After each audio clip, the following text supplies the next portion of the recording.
Good morning, good afternoon, good evening. Welcome to Raven's Readings. I've been reading from the Adventures of Tom Sawyer, published in 1876 by Mark Twain. It's set in 1840 along the Mississippi River, near the town of Hannibal, where Twain grew up.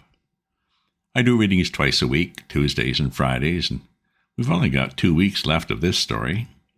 If you subscribe to my Substack newsletter, you'll get notified of my updates as soon as they're ready. If you enjoy this reading or have other classics you'd like to hear, leave me a comment. My plan so far is to do sunshine sketches of a little town by the Canadian humorist Stephen Leacock. In the last chapters, we discovered that Injun Joe was back, but that he also had a box full of gold. The boys are determined to find out where he's moved it to. Chapter 27. The adventure of the day mightily tormented Tom's dreams that night. 4 times he had his hands on that rich treasure, and 4 times it wasted to nothingness in his fingers as sleep forsook him and wakefulness brought back the hard reality of his misfortune. As he lay in the early morning recalling the incidents of his great adventure, he noticed that they seemed curiously subdued and far away, somewhat as if they'd happened in another world or in a time long gone by. Then it occurred to him that the great adventure itself might be a dream. There was one very strong argument in favor of this idea, namely that the quantity of coin he had seen was too vast to be real. He had never seen as much as $50 in one mass before, and he was like all boys of his age and station in life, and that he imagined that all references to hundreds and thousands were mere fanciful forms of speech, and that no such sums really existed in the world. He had never supposed for a moment that so large a sum as $100 was to be found in actual money in anyone's possession. And if his notions of hidden treasure had been analyzed, they would have been found to consist of a handful of real dimes and bushel of vague, splendid, ungraspable dollars. But the incidents of his adventure grew sensibly sharper and clearer under the attrition of thinking them over, so he presently found himself leaning to the impression that the thing might not have been a dream after all. This certainly must be swept away. He would snatch a hurried breakfast and go find Huck.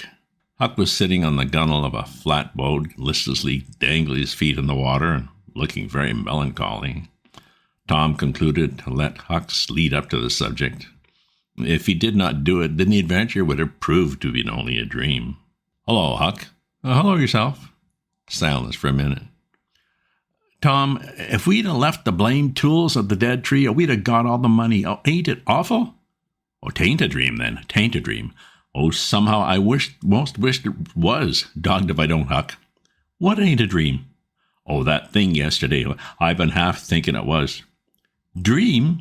If them stairs hadn't broke down, you'd have seen how much a dream it was. I've had dreams enough all night with that patch-eyed Spanish devil going for after me all through 'em. Rot 'em." "No, not rot him," said Tom. "Find him. Track the money." "Tom, we'll never find him. A feller don't only have one chance for such a pile, and that one's lost. I'd feel mighty shaky if I was to see him anyway."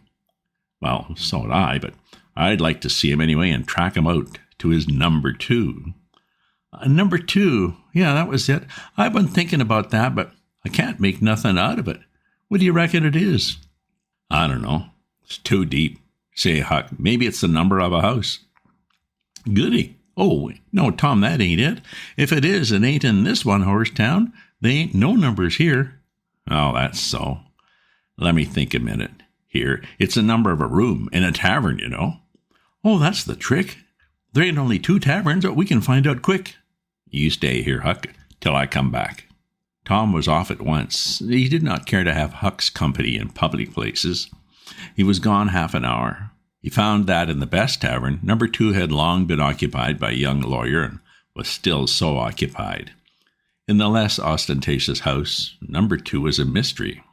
The tavern keeper's young son said it was kept locked all the time, and he never saw anybody go into it or come out of it except at night. He didn't know any particular reason for this state of things, and had some little curiosity, but it was rather feeble, and he had made most of the mystery by entertaining himself with the idea that the room was haunted.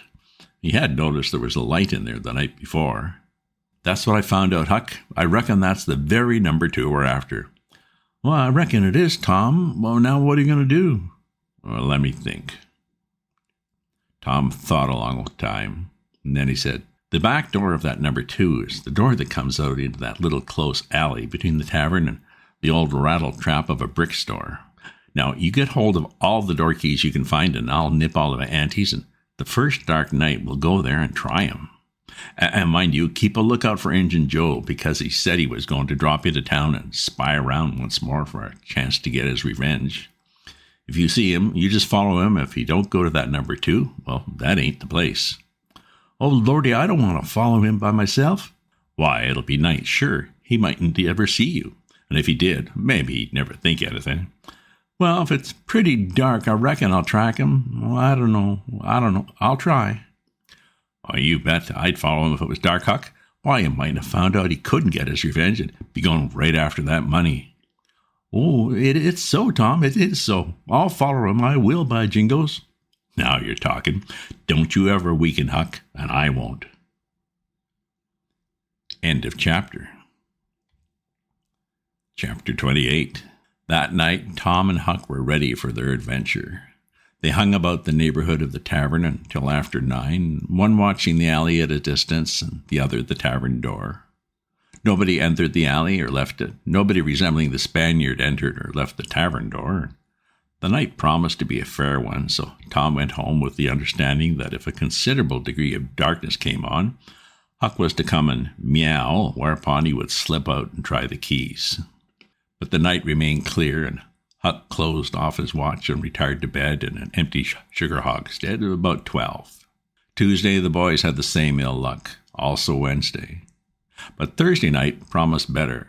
Tom slipped out in good season with his aunt's old tin lantern, a large towel to blindfold it with. He hid the lantern in Huck's sugar hogshead, and the watch began. An hour before midnight, the tavern closed up, and its lights, the only ones thereabouts, were put out. No Spaniard had been seen. Nobody had entered or left the alley. Everything was suspicious. The blackness of darkness reigned, and perfect stillness was interrupted only by occasional mutterings of distant thunder. Tom got his lantern, lit it in the hogshead, and wrapped it closely in the towel, and the 2 adventurers crept in the gloom towards the tavern. Huck stole sentry, and Tom felt his way into the alley. Then there was a season of waiting anxiety that weighed upon Huck's spirits like a mountain. He began to wish he could see a flash from the lantern. It would frighten him, but at least it would tell him that Tom was alive yet. It seemed hours since Tom had disappeared. Surely he must have fainted. Maybe he was dead. Maybe his heart had burst under terror and excitement. In his uneasiness, Huck found himself drawing closer and closer to the alley, feeling all sorts of dreadful things and momentarily expecting some catastrophe to happen that it would take away his breath. There was not much to take away, for he seemed only able to inhale it by thimblefuls, and his heart would soon wear itself out the way it was beating. Suddenly there was a flash of light, and Tom came tearing by him. "Run," he said. "Run for your life."